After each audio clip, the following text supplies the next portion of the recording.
êtres vivants sur notre chère planète incarne de manière éloquente l'extraordinaire capacité de l'univers à créer un équilibre parfait et à faire ensuite ce à quoi la vie est destinée. Prospérer. Prospérer est le cours naturel de la vie.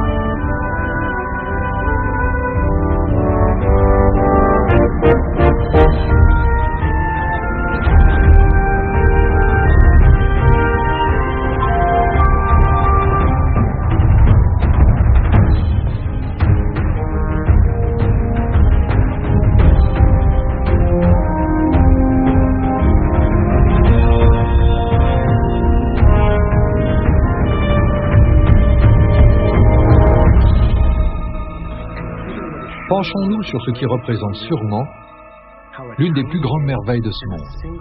Comment un œuf minuscule et un seul spermatozoïde, doté d'un courage à toute épreuve, sont-ils capables de déclencher un processus qui donne naissance, au final, à l'un d'entre nous?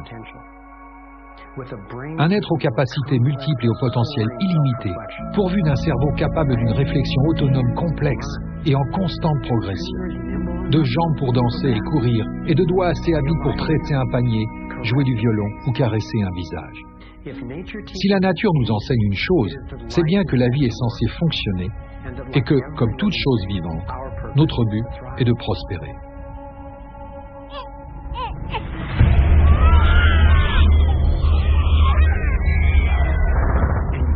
Et pourtant, pour une majorité des habitants de la planète, la vie ne laisse pas de place à cette prospérité. Elle consiste simplement pour eux à survivre, à essayer de tenir bon. Est-ce vraiment le mieux qu'on puisse faire? L'univers a-t-il œuvré pendant près de 14 milliards d'années pour finalement engendrer une espèce qui soit l'ennemi de la vie elle-même et de sa propre planète? Je ne crois pas. Je m'appelle Foster Gamble. J'ai passé pratiquement toute ma vie à essayer de comprendre ce qui pourrait expliquer l'appauvrissement et la bouleversante agonie de notre planète. Dans ma jeunesse, poussé par la misère dont j'étais témoin et par mes craintes pour notre survie, je suis parti en voyage en cherchant la réponse à différentes questions. L'humanité est-elle seulement capable de prospérer? Si oui, pourquoi ne prospérons-nous pas?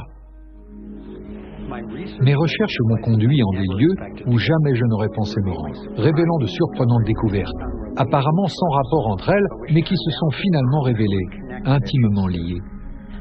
Comme vous pourrez le constater, j'ai découvert un code, un motif naturel intégré dans l'art et les icônes à travers les siècles. Je crois que ce code est la clé d'une nouvelle source d'énergie, propre et renouvelable, qui pourrait totalement révolutionner la vie de l'humanité. Je suis parvenu à comprendre comment notre système économique était manipulé et j'ai découvert ce que nous pouvions faire pour que ça change. Mon voyage m'a fait découvrir des manières de reprendre les choses en main et de créer des systèmes libérateurs et sains partout sur la Terre. J'ai compris que nous ne sommes pas une erreur, nous sommes simplement trompés. Nous avons été inconscients de notre éclat, dépouillés de notre force, ignorants de notre génie, inconscients de notre véritable pouvoir et de notre splendeur. Mais tout cela est sur le point de changer. Je vous invite à partager les moments forts de mon invraisemblable voyage. J'ai créé ce navigateur afin de nous faire voyager dans le temps et l'espace. Laissez-moi vous donner un aperçu. Sur cet écran, nous pouvons accéder à ce que j'appelle nos constantes. Il s'agit de données critiques qui ne nous sont pas communiquées par les médias institutionnels qui, aux États-Unis, sont passés de 50 sociétés à 5, en à peine plus de 25 ans. Nous les utiliserons pour vérifier comment nous allons vraiment. L'écran de droite illustre l'établissement d'un système de vie sain et durable sur la planète Terre. C'est ce que j'appelle les aperçus de navigation. Et voici notre boussole. Au lieu d'utiliser une aiguille pour chercher le nord dans le champ magnétique terrestre, notre boussole correspond à la structure du champ lui-même. Et cette structure, comme vous le découvrirez bientôt, possède d'étonnantes ramifications technologiques et sociales. Après avoir consacré ma vie à cette quête, j'en suis arrivé à croire que ce modèle détient en fait la clé pour créer un monde qui fonctionne pour tous. Alors allons-y.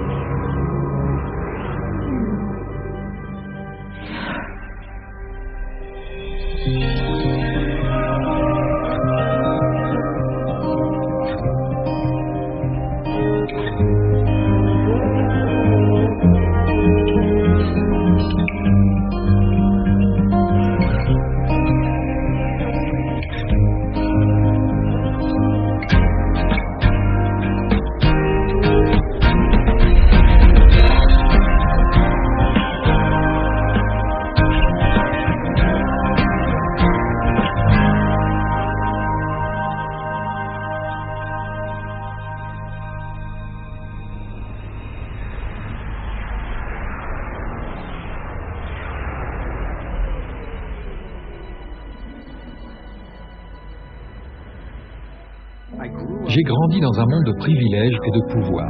J'ai suivi des cours dans des écoles privées d'élite, puis à l'université de Princeton. En tant que descendant direct de l'un des fondateurs de Procter & Gamble, j'ai été conditionné pour être un meneur de l'établissement. Mais j'ai choisi une voie différente.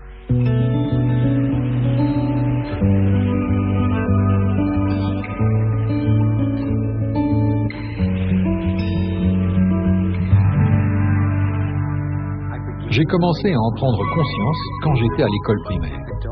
Les adultes m'enseignaient qu'en cas d'explosion nucléaire, je devais, pour me protéger, me cacher sous mon bureau et couvrir ma tête. C'est là que j'ai commencé à me poser de sérieuses questions. Quelques années plus tard, j'ai fait l'expérience directe de l'énergie universelle. Cela s'est produit un jour alors que je regardais par la fenêtre du bus qui m'emmenait à l'école. J'ai eu la vision d'une forme tourbillonnante et j'ai compris que le flux d'énergie que je voyais était le même dans un atome que dans notre système solaire tout entier. J'ai profondément ressenti que j'étais également, d'une certaine manière, constitué sur la base de ce même modèle. C'est cette vision qui, à l'origine, m'a donné goût à la science et m'a poussé à essayer de comprendre comment l'univers fonctionne et comment les humains trouvent leur place dans ce modèle global d'énergie vitale. Des années plus tard, j'ai appris que la forme que j'avais vue est connue de certains membres de la communauté scientifique. Il s'avère qu'en 1921, Albert Einstein a reçu le prix Nobel pour avoir découvert que lorsque de l'énergie est libérée dans l'univers, de la plénitude en émerge. Ce modèle nous en dit vraiment long sur la manière dont la vie évolue. Considérant les merveilles immuables de la création à travers l'univers et le caractère non viable de tant de systèmes humains, je me suis dit qu'apprendre comment l'univers crée et encourage la vie pourrait se révéler très utile. Chacun de ces paquets d'ondes de plénitude qu'Einstein a découvert, que l'on appelle quantum, ou dans ce cas un photon, est constitué de ce qui l'entoure, mais en reste distinct, tel un tourbillon dans l'eau. Ces paquets ont toujours la même forme, quelle que soit leur taille. De manière surprenante, ils ont un lien avec des questions apparemment sans rapport, comme la guerre au Moyen-Orient, l'effondrement financier global et comment obtenir justice pour tous. Nous sommes sur le point de découvrir comment. Les mathématiciens nomment ce modèle le tor. Dans un tor, l'énergie arrive par une extrémité, circule autour du centre et ressort par l'autre extrémité. Un tor est équilibré, autorégulé et toujours entier. Officiellement, c'est le scientifique et inventeur Arthur Young qui m'a, le premier, présenté le tor. Le futuristique Duane Elgin explique comment le tor constitue le modèle primaire utilisé par la nature pour la vie à tout niveau. L'évolution implique de s'ouvrir, se déployer. La question est donc la suivante. Qu'est-ce que l'univers déploie ? Ce que l'univers déploie, ce sont des systèmes auto-organisés, et vous pouvez le constater à tout niveau. Un système auto-organisé est un terme technique utilisé pour décrire simplement un système qui se connaît lui-même en profondeur. Nous pouvons voir et observer ces formes auto-organisées partout dans la nature. Nous les trouvons sur la coupe transversale d'une orange ou d'une pomme. Nous les observons dans la nature dynamique d'une tornade. Nous les voyons dans le champ magnétique autour de la Terre et dans un champ magnétique similaire autour d'un individu. Nous pouvons le voir dans la structure d'une galaxie spirale tout entière. Nous pouvons l'observer dans la structure d'un petit atome. À toutes les échelles et au cours de toute son histoire, l'univers a un projet unique, cultiver des tors. L'univers est une usine qui cultive des tors.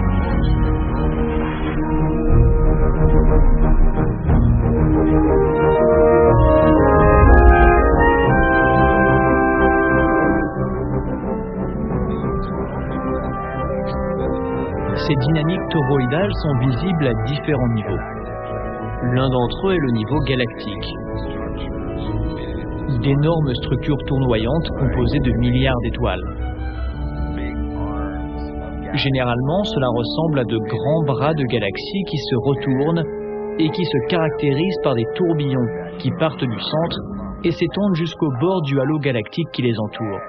Of the galactic halo that surrounds them. Les étoiles quittent le disque galactique pour arriver dans le halo, descendent dans les tourbillons et repartent en arrière de nouveau. Des étoiles que nous connaissons, telles qu'Arcturus par exemple, ont déjà emprunté cette voie. Cette description s'applique même à l'atmosphère de notre planète. Les conditions météorologiques partent du pôle Nord pour descendre à l'équateur, puis font marche arrière. Depuis le pôle Sud, elles remontent vers l'équateur puis redescendent. Même les dynamiques à la surface du Soleil sont très similaires. Bien sûr, dans le cas présent, nous adoptons une approche depuis une perspective extérieure, sur un modèle à petite échelle. Quand vous regardez le système solaire ancré dans la galaxie, ancré dans l'amas, ancré dans le superamas, nous voyageons dans cette mer infinie où circule une infinité de tors.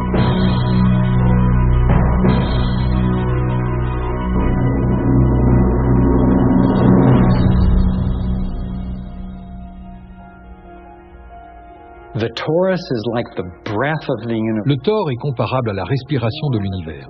Il s'agit de la forme que prend le flux d'énergie à tout niveau de l'existence. Mais il y a également une structure sous-jacente dans laquelle les flux s'assemblent, comme une sorte de squelette. Elle porte le nom de vector equilibrium, un terme inventé par l'un des plus grands penseurs du XXe siècle, Buckminster Fuller. Inspiré par le travail visionnaire de Fuller, j'ai passé des dizaines d'années à effectuer des recherches sur les dynamiques du vector equilibrium et du tor. Le potentiel de la forme d'énergie toroïdale m'a tellement subjugué qu'en 1997, j'ai cofondé un groupe de réflexion multidisciplinaire, le Symposium Sequoia, afin d'étudier ce modèle et d'explorer ses applications. Les recherches que nous avons cumulées m'ont convaincu que le tor et le vector equilibrium sont des modèles primaires fondamentaux pour la création de l'univers à tout niveau. Lors des réunions du Symposium Sequoia, j'ai appris que certains inventeurs prétendaient utiliser la dynamique du tor comme point de départ pour des appareils générant de l'énergie sans combustion. Ce progrès révolutionnaire, ouvrant sur ce qui est parfois appelé point zéro, radiant ou encore énergie libre, est désormais plus simplement appelé technologie de la nouvelle énergie. Puisque la souffrance dans notre monde résulte si souvent du manque d'accès à l'énergie, j'ai réalisé qu'une énergie gratuite, illimitée et propre constituerait l'une des avancées les plus marquantes de l'histoire. Plus qu'améliorer, cela pourrait carrément transformer la qualité de la vie sur cette planète. J'ai donc commencé à me demander qui d'autre avait connaissance de ce modèle, de cette puissante source d'énergie potentielle. Lors du symposium, des scientifiques m'ont montré comment le tor avait été encodé par différentes cultures depuis des millénaires. Apparemment, les cultures ancestrales ont ancré ce code dans les formes les plus durables dont elles disposaient, dans les histoires, les icônes, les alphabets et les constructions. Nous voici sur l'un des plus vieux sites sacrés du monde, le temple d'Osiris à Abydos, en Égypte. Très peu d'écrits ont été trouvés dans le temple d'Osiris. Cependant, il existe une information très importante dans ce temple. Sous la forme d'un dessin à peine visible, mais clair et précis. Il n'est pas gravé dans la roche. Il n'est pas sculpté. De manière extraordinaire, il est brûlé dans la structure atomique de la roche.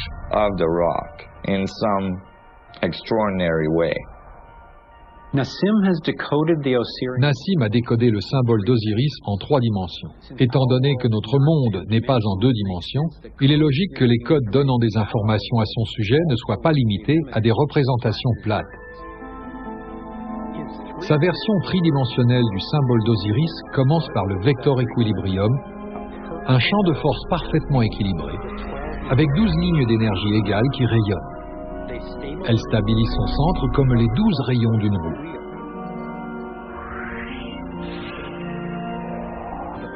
Le modèle primaire du flux d'énergie équilibré autour de cette structure est le Thor.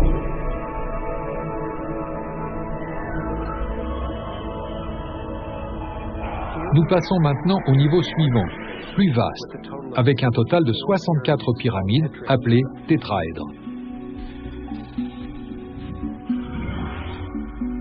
Si nous plaçons des sphères dans la représentation du champ d'énergie toroïdal entourant chacune des pyramides, et que nous écartons les pyramides,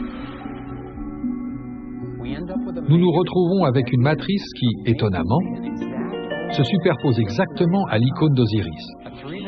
Un modèle en 3 dimensions de celui brûlé dans le mur du temple égyptien il y a des milliers d'années.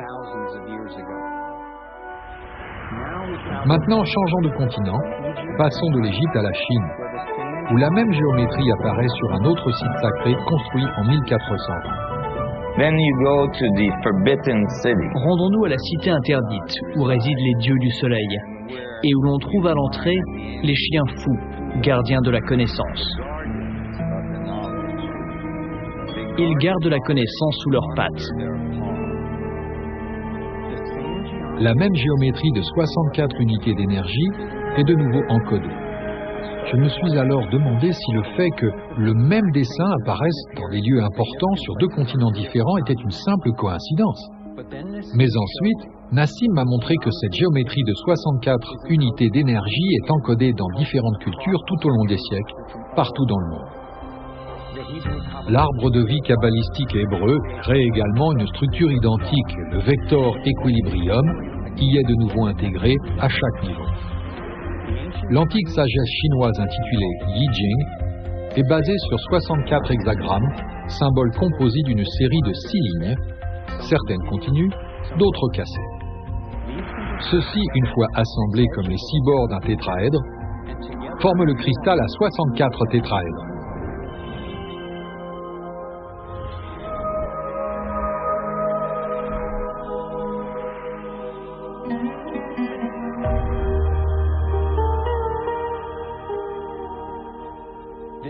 Le même modèle réapparaît dans la recherche scientifique moderne. La double hélice se caractérise par un alphabet de 64 codons utilisés pour encoder notre ADN humain. J'avais constaté que la connaissance de la géométrie vivante de l'univers était très avancée il y a des milliers d'années. Mais comment donc pouvait-il en savoir autant? La plupart des histoires de l'Égypte ancienne, des Mayas et des Incas évoquent les dieux du soleil descendant sur la terre et enseignant aux hommes l'ingénierie, l'écriture et toutes leurs sciences. J'ai commencé à me demander si tous ces dieux du soleil n'étaient pas des civilisations avancées provenant d'une autre partie de notre galaxie. Dans beaucoup de cultures anciennes, les textes les décrivent comme arrivant dans des bateaux volants, ou dans la tradition védique, des machines volantes, etc.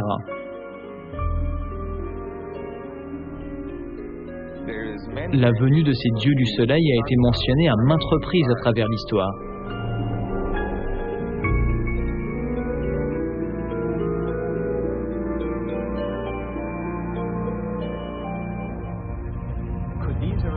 Se pourrait-il que ces premiers pilotes d'au-delà de notre monde soient à l'origine du partage de ce code? Se pourrait-il qu'ils exploitent vraiment son pouvoir pour se propulser à travers le cosmos? Je ne pensais pas que mes recherches me mèneraient jusque-là, et ces notions ont ébranlé mon univers. Mais Nassim disposait de preuves imposantes pour appuyer ses théories, et je ne voyais pas d'autre moyen rationnel permettant d'expliquer que des concepts mathématiques et physiques avancés remontent à plus de 3000 ans. J'ai fait appel à l'un des chercheurs les plus expérimentés, le docteur Stephen Greer, fondateur du Centre d'études de l'intelligence extraterrestre. Il a mené des centaines d'entretiens avec des témoins militaires et gouvernementaux haut placés. Donc lorsque nous parlons d'intelligence extraterrestre, nous parlons de civilisations douées de sensations comme nous, mais dont les technologies et peut-être les capacités sociales sont telles qu'elles ont été capables de devenir des civilisations interstellaires ou interplanétaires. Si vous considérez le fait que les estimations les plus prudentes suggèrent que dans la galaxie de la Voie lactée, il existe au moins 10 000 planètes identiques à la Terre, avec une vie intelligente, et qu'il est probable qu'au moins la moitié soit au moins aussi avancée que nous, il devient presque certain qu'il existe une vie intelligente en dehors de la Terre, qui maîtrise les lois de l'univers au-delà de ce qui est actuellement enseigné au MIT et à l'Institut de technologie de Californie, suffisamment pour être capable d'effectuer des transferts à travers l'espace-temps, en temps réel, sur de grandes distances interstellaires. Nous disposons de plus de 4000 cas d'objets ayant atterri sur la Terre ferme et ayant laissé une preuve physique de leur passage. Nous disposons de plus de 3500 cas de pilotes rapportant ces faits. Nous disposons de centaines de cas, y compris celui du plus éminent chercheur de l'administration fédérale de l'aviation civile américaine, John Callahan, ainsi que de nombreux autres opérateurs ayant pu suivre sur radar ces objets parcourant des dizaines de milliers de kilomètres par heure ou se dématérialisant et réapparaissant ensuite à un autre endroit du ciel. Oui, il y a bien eu visite extraterrestre. Il y a eu des vaisseaux écrasés. Il y a eu des matériaux et des corps récupérés. Nous sommes en contact avec des étrangers qui ne viennent pas d'un autre pays, mais d'un système solaire différent. Et j'ai été complice de cela. J'ai vu des documents faisant référence au Roosevelt rapportant plusieurs exemples d'objets volants non identifiés, et ce particulièrement après le chargement à bord d'armes nucléaires. Et mon commandant m'a dit, « Jordan, qu'as-tu dans ton journal de bord? Ce n'est jamais arrivé. » Les membres d'équipage qui étaient de service ainsi que ceux qui venaient de terminer ont tous vu l'OVNI voler en plein ciel. C'était un objet métallique circulaire et d'après ce que j'ai compris, les missiles étaient à l'arrêt. Cela signifie qu'ils étaient hors service. Quelque chose avait mis ces missiles hors service. Maintenant, rappelez-vous, ces objets volent à plusieurs milliers de kilomètres par heure. Cette chose tire un faisceau lumineux vers l'ogive, la touche, puis repart dans les airs. Alors que nous sommes tous ébahis, elle tire à nouveau, fait le tour, tire encore, puis encore, et disparaît comme elle est venue, et l'ogive est HS. À ce moment-là, nous avons eu la sensation d'avoir été en présence d'extraterrestres. Ils ont pris le film, ont dévidé la pellicule jusqu'à l'endroit où apparaissait l'OVNI, puis ils ont pris une paire de ciseaux et ils ont coupé. Ils ont mis cette partie sur une autre bobine et l'ont rangée dans leur porte-documents. Ils ont rendu le reste du film au Major Mandsman et lui ont dit « Pas besoin de vous rappeler, Major Mandsman, la gravité d'une atteinte à la sécurité nationale, n'est-ce pas? Nous considérons que l'incident est clos. » Allez raconter que vous avez été impliqué dans un incident avec un OVNI. On vous regardera en se disant qu'on ferait mieux de vous passer la camisole.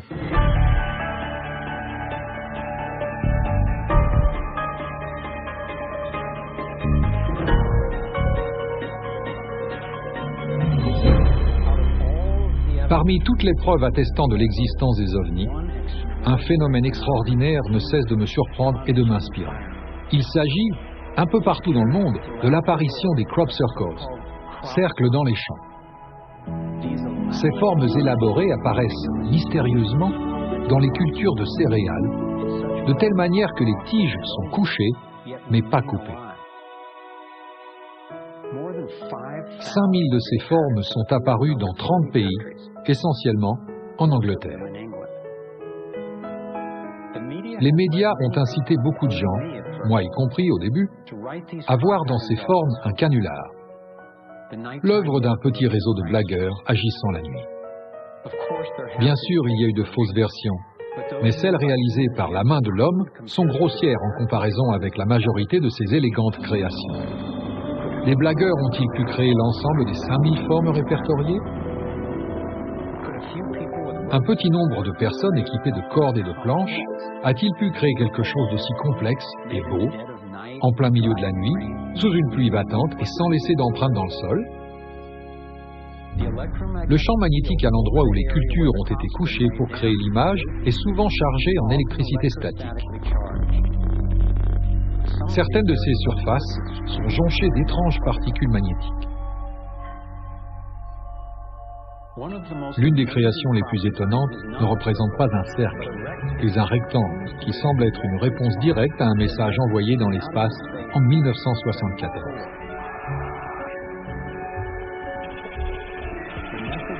Le message était un signal radio indiquant la localisation de notre planète dans le système solaire et la présence des terriens, envoyé dans l'espoir qu'il puisse être reçu et interprété par une intelligence extraterrestre. 27 ans plus tard, en 2001, cette création sur culture est apparue en Angleterre, avec ce qui pourrait bien être un autoportrait de l'expéditeur. Ce message correspond au format du signal de la NASA et décrit un système solaire différent du nôtre. Il fournit une image de l'expéditeur, de l'ADN non humain et une antenne micro-ondes qu'ils ont apparemment utilisée pour communiquer au lieu de l'antenne radio que nous avions utilisée. Le symbole de l'antenne était apparu une année auparavant exactement dans le même champ, juste à côté d'une antenne radio en service, similaire à celle que la NASA avait employée pour envoyer le signal original. La NASA continue de nier tout contact extraterrestre, quel qu'il soit.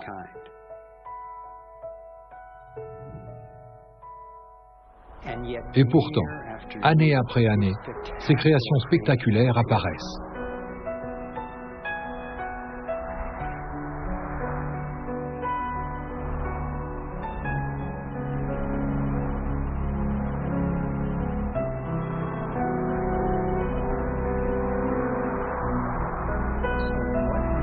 Que peuvent-elles donc signifier? Voici des versions bidimensionnelles qui semblent révéler le tort en 3D.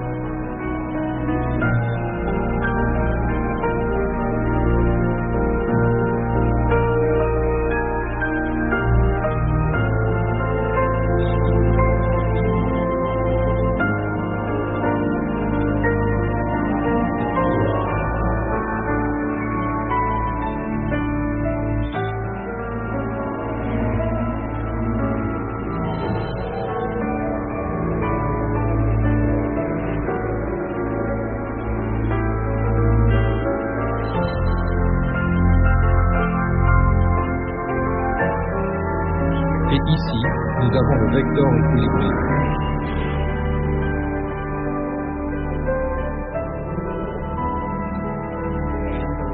Et la forme correspondante de 64 unités d'énergie que nous avons vues encodées dans les arts de tant de cultures anciennes.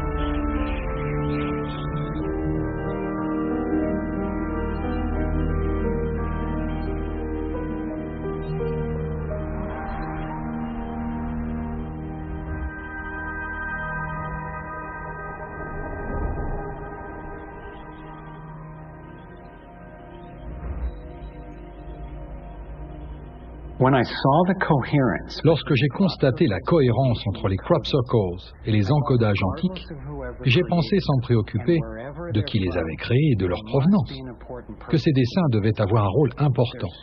Ils sont tellement cohérents.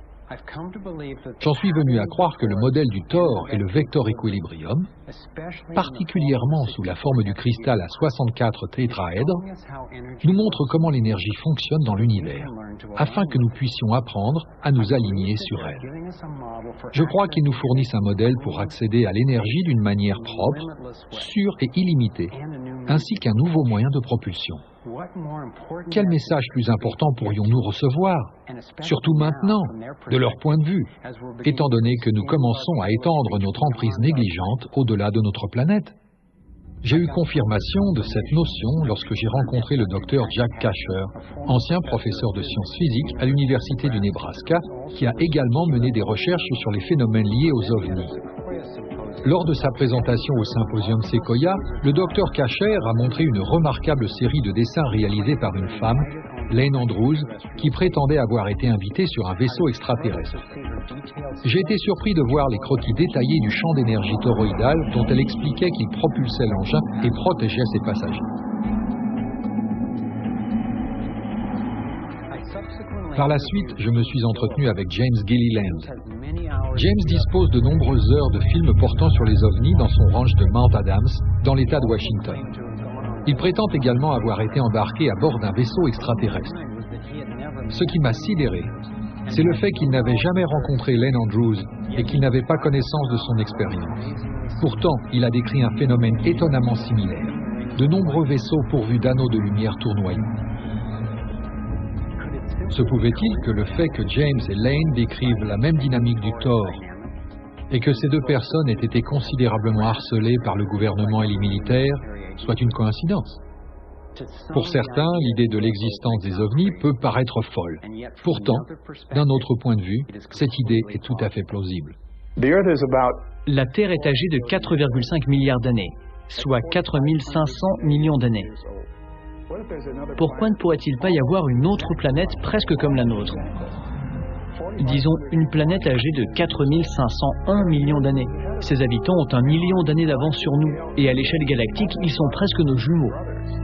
Où serons-nous dans 1 million d'années? Nous aurons résolu tous ces problèmes et trouvé d'autres voies, qu'il s'agisse de trous de verre ou de brèches spatio-temporelles. Il doit y avoir un moyen de générer de l'énergie afin de pouvoir la tirer du vide. Le fait qu'ils soient présents nous montre qu'ils ont trouvé ce moyen. C'est un choc important pour le système humain. Je comprends que les gens de notre génération qui aspirent à occuper des fonctions politiques, etc., n'osent pas aborder la question. Parce qu'il s'agit là d'une remise en question de notre vision du monde. C'est un défi fondamental à notre vision du monde. Nous en sommes donc là, une espèce relativement immature qui se débat avec une possible autodestruction. Si s'aligner sur le tort implique de détenir la clé d'une nouvelle forme d'énergie, propre et sûre, imaginez les conséquences. Cela pourrait représenter l'avancée technologique la plus révolutionnaire de tous les temps. Qui ne voudrait pas d'une source d'énergie illimitée et disponible gratuitement? Il s'agit d'une question clé. C'est ce qui m'a conduit au point suivant.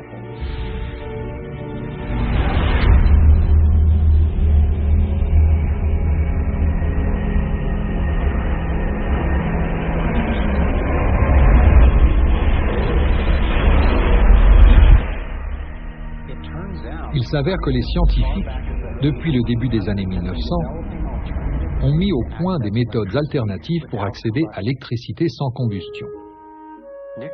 Nikola Tesla a cru qu'il avait découvert ce qu'il appelait l'énergie radiante. Beaucoup de scientifiques pensent qu'il a introduit ce qu'on appelle aujourd'hui l'énergie libre. Mais avant que Tesla n'arrive au terme de son projet, son financier et banquier JP Morgan, qui détenait le monopole du cuivre utilisé pour fabriquer les lignes électriques, reconnut que l'invention de Tesla pouvait émettre de l'électricité sans câble et il cessa de financer Tesla. Le laboratoire de Tesla fut réduit en cendres et Tesla fut mis à l'écart. Tout ça parce qu'il avait essayé de mettre en œuvre sa vision d'une énergie illimitée pour tous. Un inventeur contemporain, Adam Trombley, a été inspiré par le travail de Tesla et par les possibilités liées au tort. Trombley a construit une dynamo, un générateur de courant direct pouvant récupérer l'énergie électrique directement dans l'air. Nous voulions démontrer qu'en imitant le champ magnétique d'une planète et en faisant tourner ce dispositif, nous pouvions créer une dynamo qui fonctionne. Et dans les faits, cela a fonctionné. Cela fonctionne. Lorsque nous contemplons la nature, Jupiter ou une dynamo telle que la Terre tournant dans l'espace, on parle fondamentalement d'un aimant qui évolue dans l'espace. Les lignes de flux de l'aimant se répandent dans ce modèle toroïdal du champ magnétique. Il s'étire et se contracte également. Il respire. Il absorbe littéralement l'énergie de l'espace et la transforme. Rien que dans cette toroïde, nous avons suffisamment d'énergie pour transformer la planète entière. Ce n'est pas juste un exposé théorique, c'est la réalité.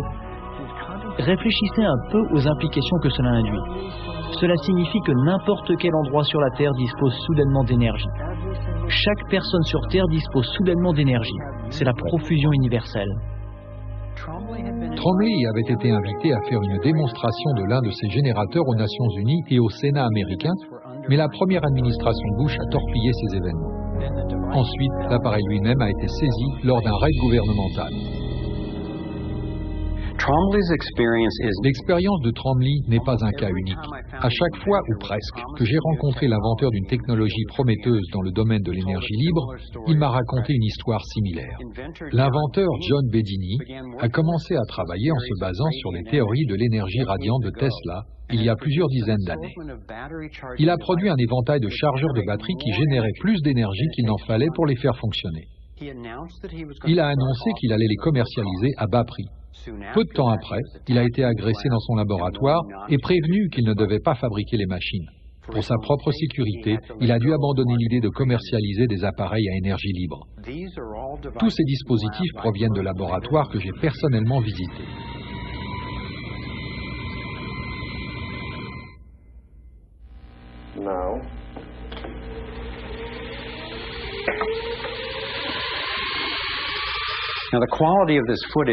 Il est vrai que la qualité de ce film est évidemment mauvaise, et je ne m'attends pas à ce que vous soyez convaincus. Ce que je veux dire, c'est qu'ayant été là-bas avec ces inventeurs, accompagnés d'experts, et voyant ces appareils à nouvelle énergie en service, j'ai été convaincu que la technologie est réelle, et que ses implications sont exaltantes. Le Canadien John Hutchinson a non seulement créé des piles fonctionnant à l'énergie libre, mais il a également utilisé les théories de Tesla pour contrer la gravité, afin de faire flotter les objets. Cela pourrait révolutionner le domaine de la propulsion.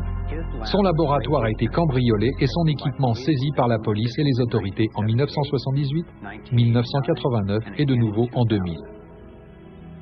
L'un des scientifiques avec lequel nous souhaitions nous entretenir dans le cadre de ce film était le docteur Eugene Malov, un ingénieur du MIT et de Harvard, rédacteur en chef du magazine Infinite Energy, qui traite des développements théoriques et technologiques dans le domaine de l'énergie nouvelle.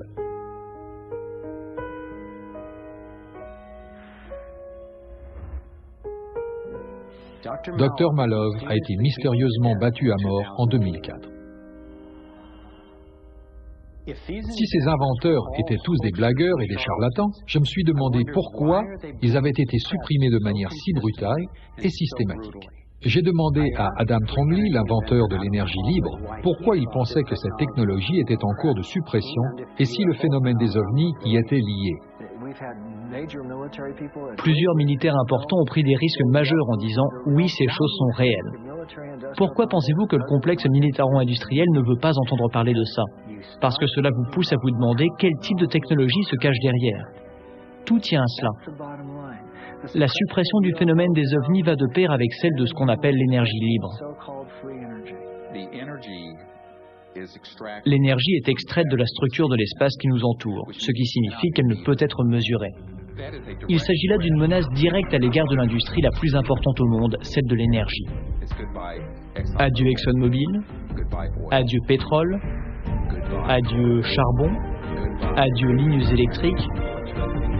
Tout cela serait du passé. Malheureusement, il s'agit d'une tirelire de quelques 200 000 milliards de dollars. Les réserves avérées de pétrole, de gaz et de charbon sont estimées à 200 000 milliards de dollars.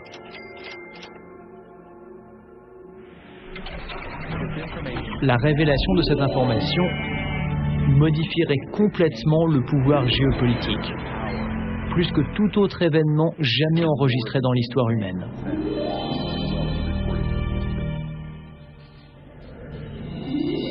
Et cela se produirait en une génération. J'ai commencé à étudier ces solutions révolutionnaires et à ma grande surprise, beaucoup ont été éprouvées dans des centaines de laboratoires à travers le monde. Pourtant, elles n'ont pas vraiment vu le jour. Plutôt que de faire entrer les choses en collision et d'essayer d'en contrôler l'explosion, ces nouvelles technologies comptent sur l'harmonisation, la composition avec ce qui existe naturellement.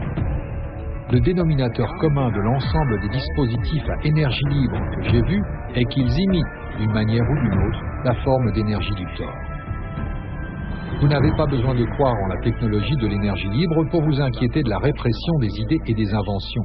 Je me suis dit, quelle meilleure manière de justifier notre dépendance au pétrole, au charbon, au nucléaire et aux autres technologies dangereuses et impropres que de prétendre qu'il n'existe pas d'alternative meilleure et moins chère. C'est mon épouse bien-aimée et partenaire créative, Kimberly, qui s'est toujours assurée de me rappeler les implications humaines liées à mes recherches scientifiques. De mon point de vue, aussi intriguant que le Thor, les extraterrestres et l'énergie libre puissent être, la question essentielle restait la suivante. Est-ce que la compréhension de ces choses aiderait vraiment à alléger les souffrances humaines? Et il s'avère que la réponse est oui. Tant de souffrances sur la planète sont liées au manque d'accès à l'énergie. Se chauffer, se nourrir et avoir accès à l'eau, se soigner dans un hôpital, tout ceci est lié à l'accès à l'énergie.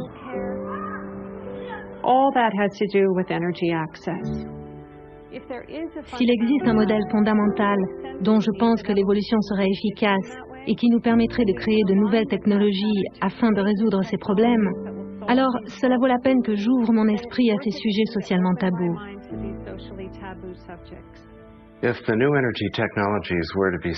Si les technologies de la nouvelle énergie étaient mises à disposition gratuitement à travers le monde, le changement serait profond. Il affecterait chacun d'entre nous et serait applicable partout. Ces technologies représentent la chose la plus importante qui se soit produite dans l'histoire du monde. Donc, étant donné les enjeux, j'ai décidé de me poser les questions suivantes. Qui profite de la suppression de la recherche scientifique? Qui pourrait voir sa richesse et son pouvoir menacés par l'accès à une énergie propre et gratuite? À qui profite un monde où si peu possède tant, et inversement? En tant que chercheur indépendant, j'ai suivi l'une des règles fondamentales du journalisme d'investigation. Si une histoire n'a pas de sens, suivez l'argent.